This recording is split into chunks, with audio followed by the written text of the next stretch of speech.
All right, welcome to another Crowd Wall Street Entrepreneurs episode 8. We almost to that 10th episode. Y'all keep supporting, keep sharing these videos. Again, every Wednesday night we interview Black founders, Black entrepreneurs, Black small business owners to highlight their journey, their experience. And the reason we started this podcast is because we hear and see a lot of the successes of entrepreneurs and small business owners, especially with social media now. So, we see all the success, but we really don't hear about the hard work and dedication and the commitment that goes behind the scenes that many entrepreneurs don't talk about. And sometimes it's always great from an entrepreneur side to always hear that side of the story, because sometimes we feel like we're loners. We the only ones going through the struggle. We the only ones frustrated. We the only ones trying to make things happen, until you actually hear someone else's story and hear what the challenges that they experienced and things that they overcame during their process. It kind of brings relief to our stress and say, okay, I'm not the only one that going through this, and it's motivating. You hear different strategies and hear the things that people go through. It kind of motivates us to keep pushing forward and keep trying to pursue our dreams, or whatever it is that you're trying to do in life on your journey of entrepreneurship. For those who just chiming in, I'm TL Williams, also Tavares Williams. I am the CEO and founder of Crowd Wall Street, which is a crowdfunding platform for Black and minority founders and entrepreneurs. We recently just launched this August, late August, what we call our phase one. Our phase one is our reward-based offering. If you don't know what that means, make sure you join the Facebook group. I got it like right here. Join our Facebook group, and we do trainings every Sunday. We talk about crowdfunding, we talk about investing, we educate you guys on angel investing, venture capital, you name it, we educate. So if you don't understand how crowdfunding works, or you don't understand how to raise capital or even invest in small businesses, make sure you join our Facebook group. Phase two is when we're going to launch our equity and real estate portion. And I'll talk more about that as well inside the group. Phase three is a secret. We'll launch that when that time comes, but we'll keep you guys updated on that. However, in the meantime, go ahead and share this video. We got a good one for you today, Miss Kandace, and we're going to bring her on right now. Hey, Kandace, what's going Wow. on? Hey, I appreciate you taking the time to be on this podcast with us tonight. Absolutely. I'm honored to be here. Happy to support and be supported. Nice. So the name of your company is Departmynt, right? Right. So tell the viewers what Departmynt is and what it stands for. So, Departmynt is a fashion matchmaker. We're like a dating app, but for clothing. So, instead of going online to shop for clothing and seeing thousands of options, you open our app, complete our survey, and you're connected with a small batch of options. So, you go from thousands or hundreds to 10 that are very highly compatible with your style profile. Wow, that's interesting. So you're telling me that I don't have to leave my house to go shopping. Listen, this is what I'm telling you. Like, you can be on the couch. You don't have to worry about, oops, you got to go back to the car because you left your mask in the car, which I dealt with several times yesterday and was pretty We annoying. know. And also, just online shopping in general, even pre COVID. Like, this is an idea that I had for a long time because I prefer to shop online, but it is so much. I mean, Right. if you go to ASOS.com, for instance, that's the example I always use. If you go to ASOS and search right now for like print dress, you would see literally over 3,000 options. So, Mm. like, even if I went on there and filtered by size, by color, I mean, was that going to give me 1,000 options? Like, that's still Right. too Still much. a lot. Yeah, it's still a lot. So I think that there's a way to make online shopping less overwhelming. And that is my goal. I just want the girls to have an easier way to find clothing that makes them feel great. Nice. So they pretty much like, far as the outfits and the clothing, do you have like, is it based on their particular style, and you have like a inventory of different, how does that work far as the clothing? How do you provide the clothing for the ladies? That is a great question. So, one thing is that you fill out a style quiz when you use the app so that we're getting to know you and getting to understand your style needs and preferences, the colors you love and hate, the brands that you often shop. And then what happens is that you're connected with pieces that we think you're going to love. And those pieces come from two places. I am. I have inventory that Departmynt owns that we're selling. So we've pre-sourced items for our user base based on market research that we collected from about 100 women. And then also, and this is something that's really important to me to grow this, is that I also have the opportunity for small makers to use Departmynt as an additional source of income for their own brands. So they're able to connect through Departmynt, set up their inventory and their products, but for the user, it's still one experience. So if you're ordering from a product owned by Departmynt versus a product owned by a different wholesaler or another account that I work with, then you're still placing one order. You're not being resent to another site. Because that was an experience that I have where it's like, I'm on here to do less work, but you're sending me to a new site where I have to set up Right. a new account. It's like, no, that's not. I'm looking for less work, more style, less scrolling, more style. So Right. it's really an experience that we are hoping to optimize to save our girls time and give them more pieces that they love. Nice. That's pretty dope. That's pretty dope. So what made you come up with Departmynt? Like how did this even came up in your brain? Like how do you thought about this? You know, the very, very, very first time that I thought about this idea, I was Christmas shopping 4 years ago. I was, shopping the sales. This was like after Black Friday, but before Christmas. And so there are a lot of sales out there. And I'm shopping online, but I'm just like, man, like it's just so many options out there. If it's a brand that I've never tried before, I don't necessarily know my size because you can be a 10 over here and a 12 over there. And like, you don't quite know what you're getting. I was like, oh my God, does this have to be so hard? And in that minute, I was like, oh, that's my idea. Right. And I think that I've been looking for that million, billion, $1 trillion idea all my life. Like I knew at some point I would probably go into business for myself.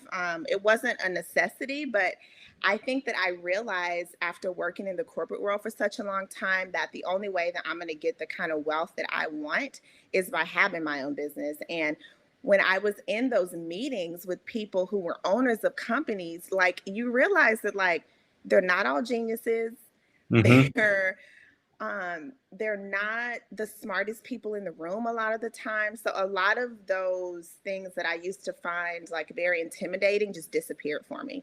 And Right. so at that idea, I was like, okay. And it took me a little while to get to the point where I went full time, but I'm there now. Yeah. I hear that a lot. And I think for the most part, anybody that's inspiring to be an entrepreneur or start their own business, one of the main things that hold us back is doubt and fear.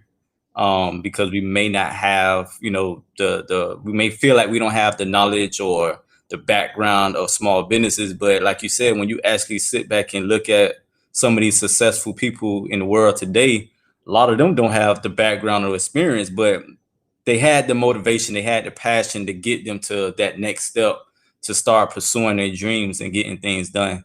So I think, you sharing that, I kind of resonate with myself and it resonate with other people, I'm sure. Because doubt is a big thing. We doubt ourselves a lot of times, especially when you're jumping into a new venture, leaving, the corporate world, the job where you feel like it's secure because you're getting, a biweekly paycheck or a weekly paycheck. Mhm. And, we know it's not fully dependent on us. We just have to show up to work, clock Yeah. out, and get a check. But when you jump into business, everything is really fully dependent on you and what you make of it. And so that can kind of trigger fear as well. So it's always, I always say it's always good for any entrepreneur before you even tap into entrepreneurship to always start working on personal development. And I think that's what helped me out a lot. Even if I'm in the car, I'm just driving, listening to, motivational videos or YouTube and anything, reading personal development books. I'm just always feeding myself with knowledge and hearing podcasts and hearing stories from other individuals, and it kind of get me that motivation. And that's kind of the same thing that I want to do here but this podcast. So moving from corporate to starting your own business, what are some challenges that you face in the process of doing that? Um, well, I would say that definitely it's kind of what you spoke about before, right? Like I had that comfort level of having my cushy job, and I got that check regardless of the amount of effort that I was putting in that week, which is not to say that I wasn't trying, but you're just so comfortable. You're so comfortable in that place. And I think that not only just having that check, but when you have kids at home, you have a husband, you have a mortgage, you have a family to support, it's more than just like, oh, I want that steady check. You just want to be able to support your family at the end of the day. Right. And so that really kept me in a season of like thinking about Departmynt, researching it, but not quite pulling the trigger.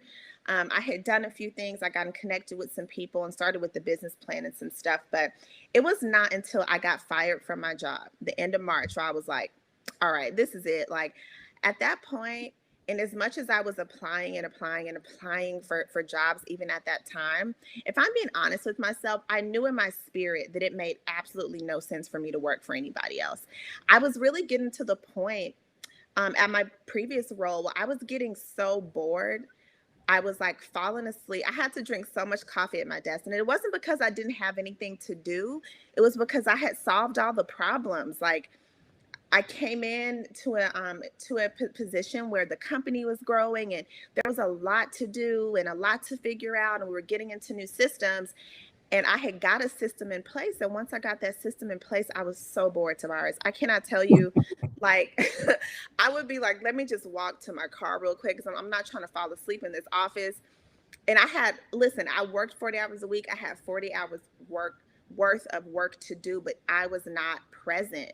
And so when and not even that I was not present, I just wasn't being challenged. That Right. was really the problem. Right. And so when I got let go from my job, and then all this stuff is going on with the pandemic, I just had to come to Jesus with my husband and be like, listen, we've been talking about this for a minute. I had been telling him months prior, like, man, I really feel like something's going to happen. I don't know, but I feel like this is about to be my full time. And like, I need you to be comfortable with it. So, I would say that was one of the number one challenges is like having the courage to not walk back into another full-time role. Right. And I didn't have the courage in the beginning. I was trying and applying for jobs all over the place in the beginning and saying, well, maybe I can do both. But like we were talking before this, I don't have time for that anymore. I don't have time for Yeah. side hustles anymore. I need for my side hustle to be my main hustle. Hey. So the first challenge was just having the courage, honestly. The second challenge is being like, okay, so I have an idea. Now what do I do? Right. And luckily I gotten connected with a mentor prior to losing my job and going full time, who had kind of got me on a plan. He's like, okay, I need you to figure this out. So I would take a month and figure that out and get back to him and we'd talk it through. And then he's like, now I need you to do your wireframes. So I'd go and finish my wireframes and talk about out. So I had done something, but kind of sitting there and being like, okay, well, how do I begin? So I had to really put a framework in place for myself where, I work full time on my business every day. So I'm not saying I clock in and clock out, but I work a full day Monday through Friday. And I had to really hold myself to that and figure out how to work when I had nobody pushing me. I had, ain't nobody waiting for nothing from me. So if I don't get it going, it's not going to happen. Right. But I mean, I have to be honest with you. Like, I think a lot of the challenges that I may have faced were overcome in my prior years by doing that personal growth, like you were saying. I mean, there's a podcast called How I Built This. It is my absolute favorite podcast. And it's all about entrepreneurs who are being interviewed and just talking about how they built these huge businesses. And I've listened to every single episode of that podcast. I used to listen to it at work. And then I had a separate spreadsheet at work where I would take notes like, oh, that was something good for me to know. That was something good for me to know. So I feel like I've been training for this my whole life. Like, even when I was a little kid, little baby Kandace was like sitting in the office. Like, when everybody would go play, my way of playing was like sitting on the stairs with my pad and my keyboard and being like business lady. Like, this is Right. it's just in me. And so I've been in positions where I've challenged myself. I've changed my career path before because I knew I was in the wrong space. I've always kind of like my confidence has grown to where I got really comfortable asking for what I needed. I've negotiated. I went to school for supply chain management. So I think that so much of the things that could have tripped me up years ago don't trip me up as much. And also, honestly, like when you don't have the money coming in from that job, that'll overcome a lot of challenges for you because you got to work. And Right. like that's what it's been for me is like Right. no challenge is going to overcome me because like I, told my husband I'm not gonna let you down, and I'm not gonna let him down. Period. Yeah. So we gotta get to it. Right. So I got three questions for you. The first one is, and I always ask this with married couples, was the transition smooth? Like, was your husband kind of iffy at first? Like, I don't know, but or he was like, hey, you my baby, let's go. He was in 100%. You know what? My husband is the most supportive person in the world when it comes to business. I think because he's seen me do this before, like Right. previously, I quit a job because I was like, this is not right for me. I'm on the wrong path. So when I was in my early 20s, I'd already kind of done that, like, let me stop and like turn this bus around. So Right. he saw me in that. That was when we were just dating, but he saw that. So I would say that he's been super supportive. Like, sometimes I'd be like, you sure you don't have more questions? Because I would have more questions. But he has a lot of faith in me. Now, what did trip us up is me being like, yeah, I want to do this business. And also, let's go ahead and buy a house. And he was like, girl, what? So that was definitely where he was like, I like, hold up. But, so there were definitely some things to overcome. And I'm a supporter of marriage among the Black community. Me and my husband got into some therapy. We worked things out. We made sure that we were on the same page. And today I feel like we are only stronger for having gone through that. Facts. Definitely. That is so important. That's why I like to ask that question because it shows that picture is not always displayed Yeah. when it comes to entrepreneurship, when it comes to Black family and husband and wives working together. Like I was telling my wife before we even started this podcast, when we was talking about being married and and you see it most often with the men that mainly tap into entrepreneurship, starting a business, and the woman is being more supportive. Until I actually started this podcast, and I started to see more women jumping into entrepreneurship, and the men, still may work a job of being supportive. So Yeah. I always Yeah. was curious, how did that work out? Because some men have that pride to say, oh, my wife is doing this and doing that, so they may not be supportive. But I think for the most part, people need to understand, especially in marriage, having that support system, especially from your spouse, is very important from your spouse. Oh my, And like yeah, 100%. It's so important. Like even to the little stuff. Like right now, I'm able to interview you because my husband was like, "All right, I'll deal with Micah, our 2 year old, so it's not crazy at the house, so you can do your interview." So right, it's even the small stuff. And I don't want to speak for my husband, but I would say that what keeps our foundation is that he and I are just both very ambitious people. So he and I are both working towards our own thing. So entrepreneurship has been my path for a while. His has been furthering his education. He's like wrapping up his master's program. He'll start a doctorate program soon. So we really support each other. And that's kind of always been our MO is we're just people who are constantly growing and moving.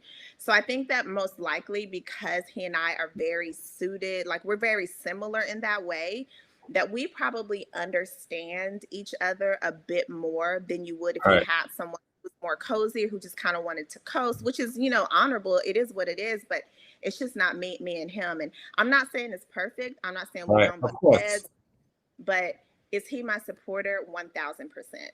1000%. Like he is the reason that I can pull this off and we can have one income coming in and we can make it work. And I mean, that's another reason why, like, if I didn't have my family support, like right now, when I go to work every day, I'm driving to my mom and dad's house. My mom watches our 2 year old, our 13-year-old is in school at home, and I get to work. Like, that is possible because of my parents. Like, so like, in my opinion, your whole immediate community has to be in with you, because this is Right. not, it's not like, I don't know what every day is going to look like, and I'm working really hard, but you need people to really back you up, and I've definitely had that, and forever grateful for it. Nice. That's dope. And I would say too,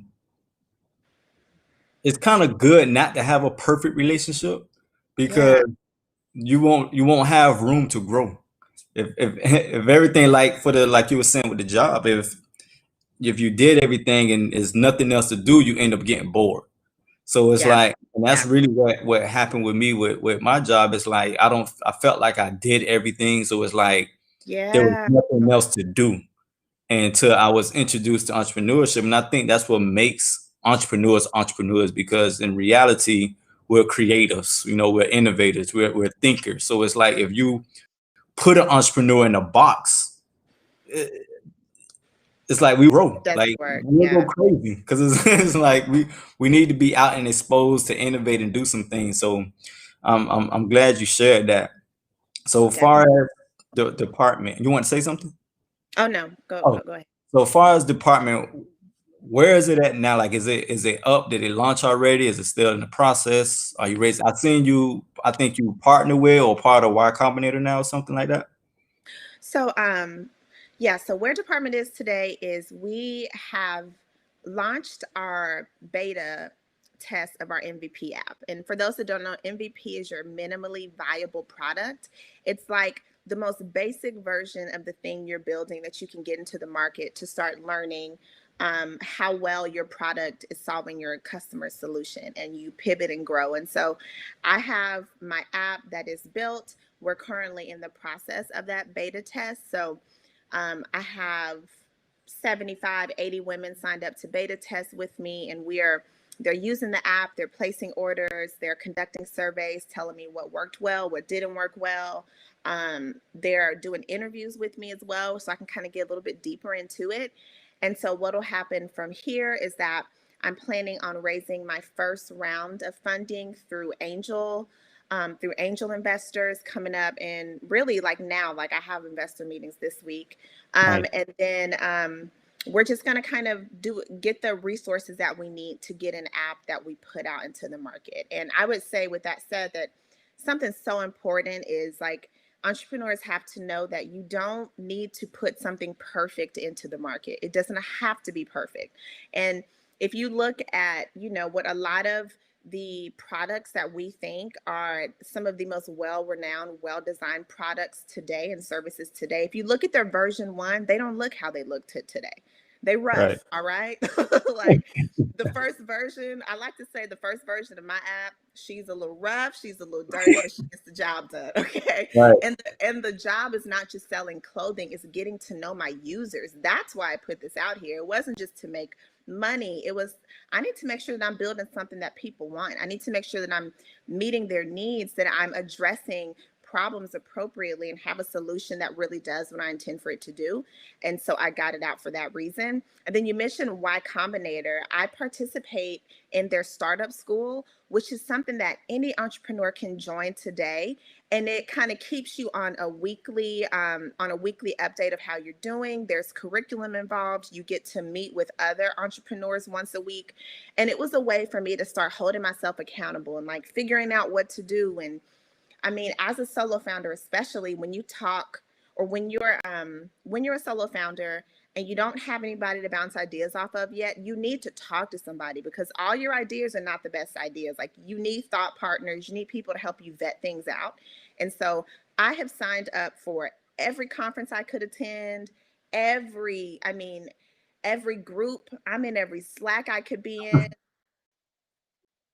I'm sorry, I had a call just come through, but I seriously have done everything I could do. I have immersed myself in everything I could immerse myself in, so put myself out there, and it has been incredibly helpful to me. So that's where we are today, and definitely plan on hitting the ground running once we close these funds.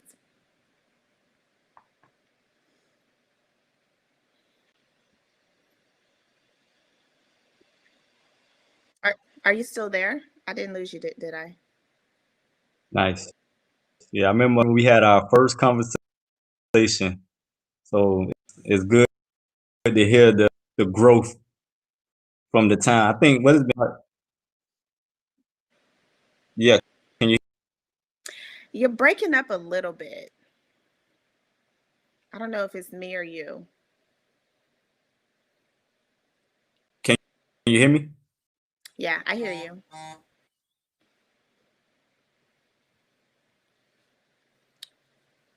think your Can you screen hear might me be frozen though.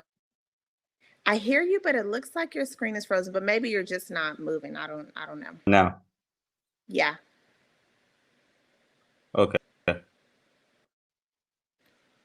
So we good? I think so.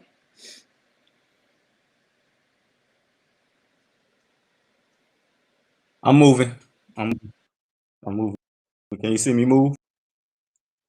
Yes. I see you moving.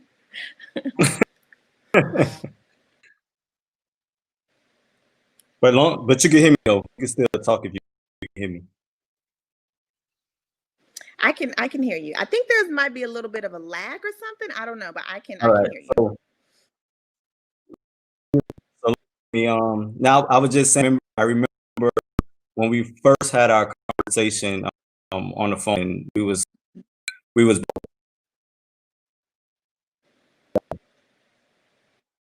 yeah, I think it's late. Yeah, I think it's delayed or something. Should we start it over?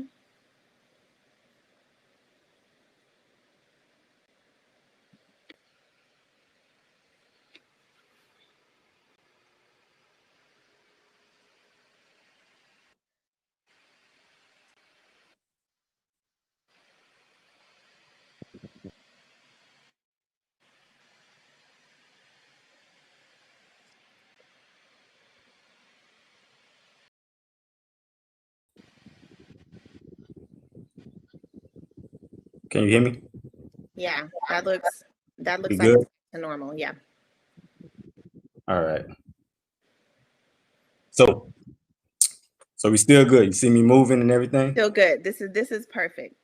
Got it. Vogan, I All see it. I caught it. Okay. right.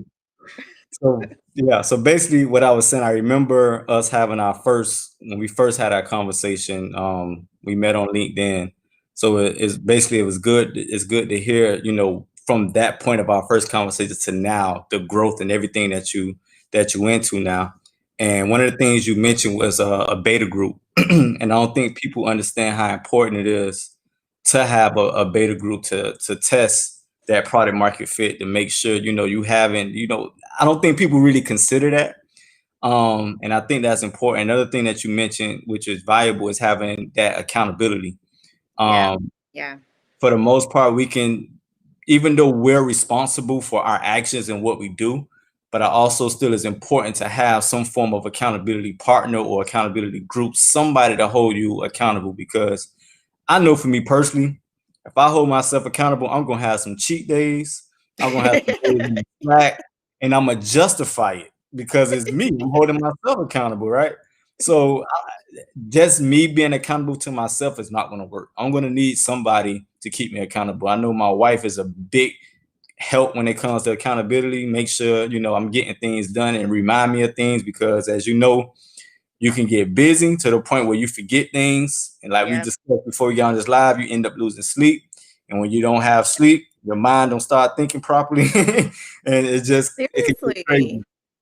Yeah, Seriously, having an accountability partner is so important. And I think that other entrepreneurs and other founders are some of the best accountability partners because definitely. a lot of them have been where you are, or they've solved a problem that you haven't quite solved yet. And as a part of, so a couple ways that I'm currently being held accountable is I do startup school. So you have to do your weekly updates, and you can only join a call if you finish your weekly updates, and it holds you to your previous goals. You set goals, you tell it if you've reached it, etc. So that's one way. Another reason I'm held accountable, or another way, is that I'm in an accelerator called Accelerate Her. It's founded by Texas Women University Center for Women Entrepreneurs and Stoke Denton, which is a co-working space in Denton, Texas. Okay. And so We have, weekly check-ins where you just have to talk about what's going on, and people will be like, oh, well, last week you mentioned so and so, how is that going? And then you have workshops and you have mentors to meet with, so that's really huge. And then the other way is that I've just formed like connections with other founders that we just had good chemistry. We were interested in each other's businesses. And I actually talked to one earlier today. Her name is Sue Choi. She's with the Ecoist.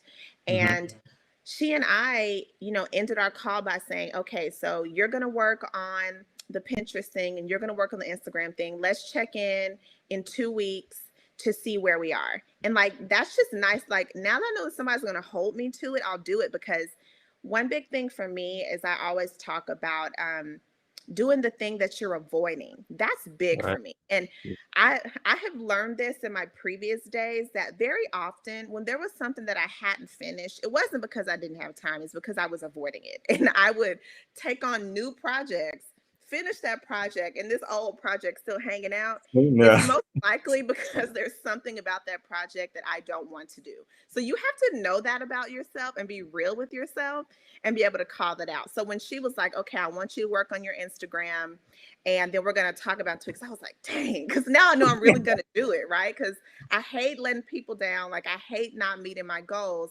But that's one that keeps falling down on my priority list, right? Because I just don't want to do it. That's all it is, Tavares. Right. So if somebody's holding me accountable, I know that I'll get it done. So people have to find a way to have those accountability partners. And again, I have found mine by just, like you said, like reaching out to people on LinkedIn, joining those groups where you guys are in similar situations and you need someone to grow with. So they're definitely out there if you're looking. Definitely. I mean, I appreciate those insights. I'm quite sure they will find this valuable. And I hope I'm so. finding it valuable. um, Two questions before we end it. The first question is, you mentioned angel investing. Last Sunday, I actually did a training I talking saw that. about Yeah. talking about angel investing. So, what has that experience been like, especially as we know with Black women raising capital from angel investors and VCs? How has that experience been so far? Well, that's a good question. I would say that I'm still in it. So I'm still kind of evaluating where things are. Um, I tend to be someone who I'm aware of the possibilities of the setbacks that I could be faced with, but I don't lead with that. So like if somebody doesn't have time for me, get you out the way, I'm moving on. Like I'm not trying to prove anybody wrong. If you don't believe in me, I receive it and I have other places to be. So Right. um I'm just trying to get to it and work. And I would say that right now, being that we're in this pandemic, we have access to a lot of people that you wouldn't have access to. Like I've been in meetings with people that there was no way they would have met with me, Right. a year ago. Right. Be it not for just location, or I've, attended a lot of events that I couldn't have attended and connected with investors that before I couldn't attend because it was too expensive and I had to take off work and it was just very, very complicated. So I would say that this is actually a really good time to get connected. But I don't really know how it goes until I get that check, Tavares. So Right. let me let Yeah. you know when that happens. It all Um, boils down to the check. all boils down to the check. But am I getting meetings? Yes. Do I feel good about it? Yes.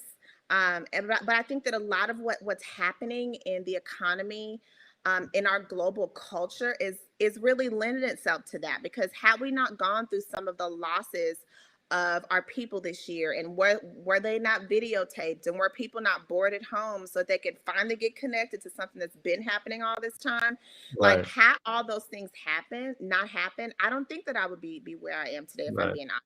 But Yeah. now, like if you go and look up investors for women-owned funds, for Black-owned funds, for funds of color, there's a lot more resources out there. And I'm certainly not saying that it's perfect, but I'm a person who believes that, like, I may not get the interview, right? But if you talk to me, I'm gonna sell you on me. And so I kind of lead with that. And thus far I feel really optimistic about the outcome. Nice. That's good to hear. And unfortunately, this pandemic is a bittersweet season Of that we course. and but again, on the sweet side, there's plenty of opportunities now, especially for African Americans and for Blacks to get into entrepreneurship and businesses. And historically, it always been like that. When we had the real estate crash and the back in 2008, when the crisis happened when in that aspect, we had more Black entrepreneurs and Black small businesses being birthed out of that. Fast That's forward to true. Yeah. 2020, same thing, just now we're dealing with, a virus, but again, we having more Black entrepreneurs and Black small businesses being started. And now on top of that, we having the ability to have access to capital, which is Yeah. before, I don't think it was so much big far as having access to capital. But today, access to capital is there. So it's not only having now Black angel investors or even Black VC firms that's getting started in these funds getting started, but we also having now counterparts that's kind of, taking their shades off and Yeah. being more lenient with the funding and now opening their doors to diversity. So I think for the most part, like what you said, I think it's a great opportunity for people to get on the wave now. Why it's good, because we don't Yes. know what it may look like in the future. It may go back to normal, or the train may still roll. We don't know, but it's right now is the focus to go ahead and get involved and start taking advantage of the opportunity. So Man, that's it 100%. I mean, you're taking words out of my mouth. I was just telling somebody, like, I'm riding the wave. Like, I'm seeing these opportunities and I'm definitely going to take them. But I would say, there's so much opportunity for education as well. And that's what I think is so important, is whether the funds were there or not. And let's be honest, not, it was more of a not, but did I would I have known what to do, how to use those funds? Would I have known the expectations of people investing in my company? Would I have known about different rounds of funding?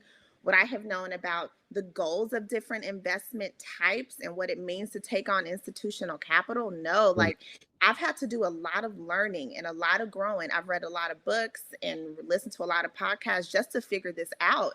And I would say that I'm only seeking angel investing because I know what I want the long term growth for my company to be.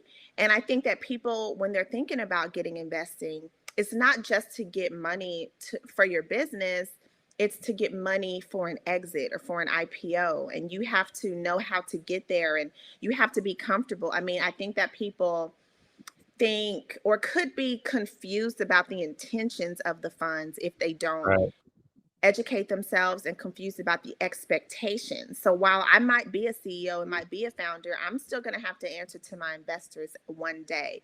So you have to kind of be clear about what your ultimate goals are if you want to answer to somebody. I think crowdfunding is another excellent source of income.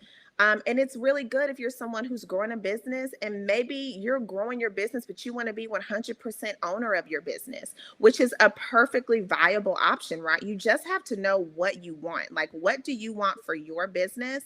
And yep. then find the capital raising strategy that matches those ultimate goals. I'm glad you mentioned that. I am glad you mentioned that. I did a whole YouTube video on exit strategy. And I Nice. don't think people understand that, because whatever your exit strategy is, it will help you prepare your business to where it need to be. Mhm. We always have exit strategy. Like I mentioned before, like when you have a job, your exit strategy is your retirement plan. That's your exit strategy, right? But a lot of times we don't think about exit strategies when we start a business. And I'm glad you made a great point. When you're considering raising capital from investors, you have to consider the exit. You have to consider that. You have to be willing to answer to your investors, because at the end of the day, you're managing their money, and and they're gonna want to know what you're doing with their money. You have to be a good steward of their finances that they have afforded you. It's not a free check, nor should it be, unless it's a grant. And I'm here for those too, for anybody who Right. wants it. But no, you have to know. And whether or not I know all the answers of how I'm going to get there is one thing. I'm not going to say I have all the answers, but I am going to say that my thinking is 10 years down the line. It's not 1 year. It's like I know where I want to be in 10 years. And I'm looking for a strategy that's going to get me there. Last question. I'm glad you walked right into it with your 10-year thought process, right? So the last question I have is, where do you see Departmynt 5 to 10 years from now? So 5 to 10 years from now, I want Departmynt to be the foremost fashion tech and styling solution.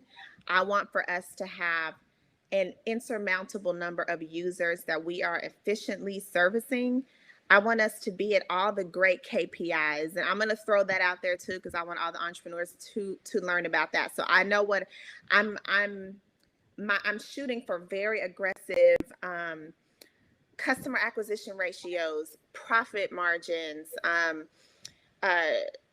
burn rate at a reasonable rate that is supported by the funds that we have and our cash inflow, and just churn. Like, I'm thinking about what is it going to take me to get to the point where someone says, I need that business. I need to grow my business. And the only way that I can grow my business is if I buy another business.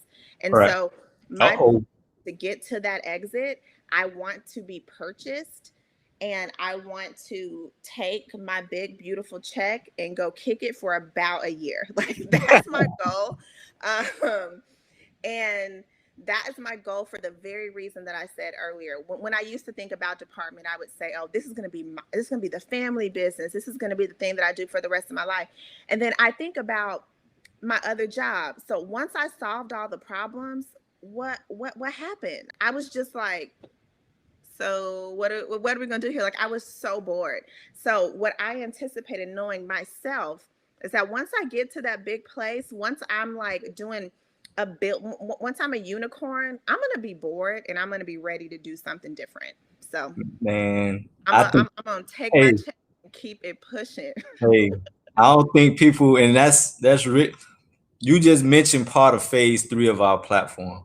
Okay. And I don't Okay. think people understand that aspect of it because, like you mentioned, we become attached to the business, and Yeah. we Yeah. don't understand the opportunities of, like, we see it all the time. Like, we see people that start, we have entrepreneurs that start businesses just to sell it. Yeah. And the Yeah. example I used was, like, even though Peter Thiel didn't start Facebook, but I can use him as an example as somebody who invested in a startup and had a big exit towards the end and became, a billionaire.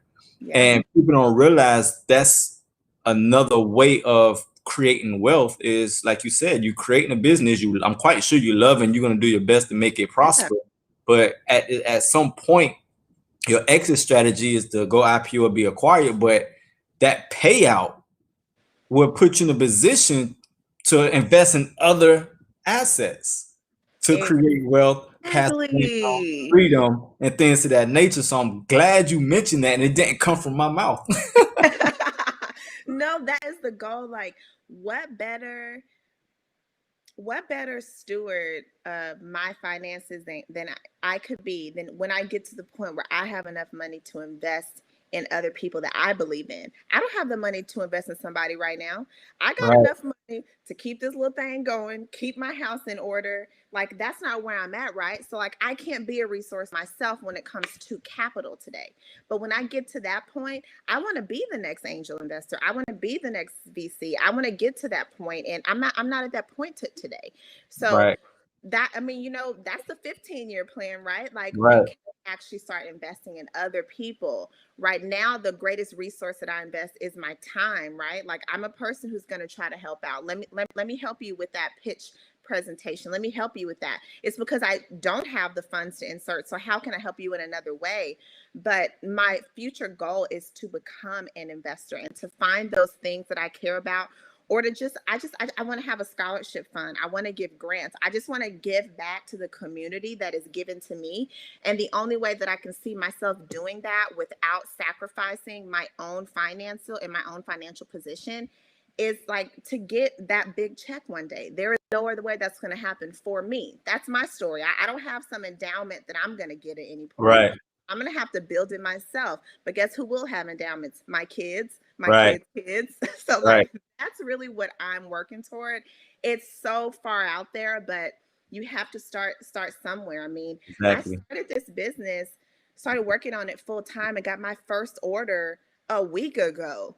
Wow. Like this is a long journey. It's a marathon. It's not a sprint, but I'm here for it because what I see is not just the impact that I can have on my own family, but the impact I can have on my community. And that just means so very much to me. So I'm fighting for so much more than just a check, you know?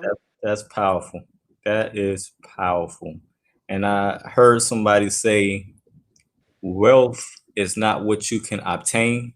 Wealth is how you invest. And I Hmm. think that's so important because people look at wealth as obtaining a whole bunch of material and things, but wealth is really what you can invest in. Right. And basically what you were saying is that's the true definition of wealth because you're positioning yourself to help others. And obviously the more you help others, the more successful and the more wealthier you'll become. And I think that's powerful, man. Hey, I love it. I love Thank it. I'm you. I'm, I'm rooting for you. My wife already know about Departmynt, so Hey. hey. Yeah, I'm probably sure, and I seen some comments on here. Somebody that said they want to connect with you, Oh, but I'm awesome. sure. So by me saying that, so how can people reach out to you and follow you on Instagram and whatever social media you want? Great question. So we are on Facebook /the Departmynt. We're on Instagram @Departmynt. And then also, if you go to our website, departmynt.co, then you can sign up for our newsletter or our wait list. And that's the best way to keep updated with what's going on with Departmynt. Right now, we're in a private beta test, but I'm still accepting testers just kind of based on a one-on-one basis because I kind of closed it off, but I've had some people express some interest. Um, but I want people to be available when we are ready to actually go live. And I'm pretty active on LinkedIn as well. So if you're looking for me, you're definitely going to find me. I appreciate the support. And I want to say that I'm equally as proud of, excited for you, Tavares. Like, I've also seen the growth in this time. I'm excited to hear what that version 3 secret plan is. Uh, and I definitely am glad to have you as a part of my community. Definitely, man. I appreciate the time, and you know, hey, until next time, we might do a part 2 in this video. So Let's do just to it. follow up with you. So I appreciate you. Enjoy the rest of your night. You as well.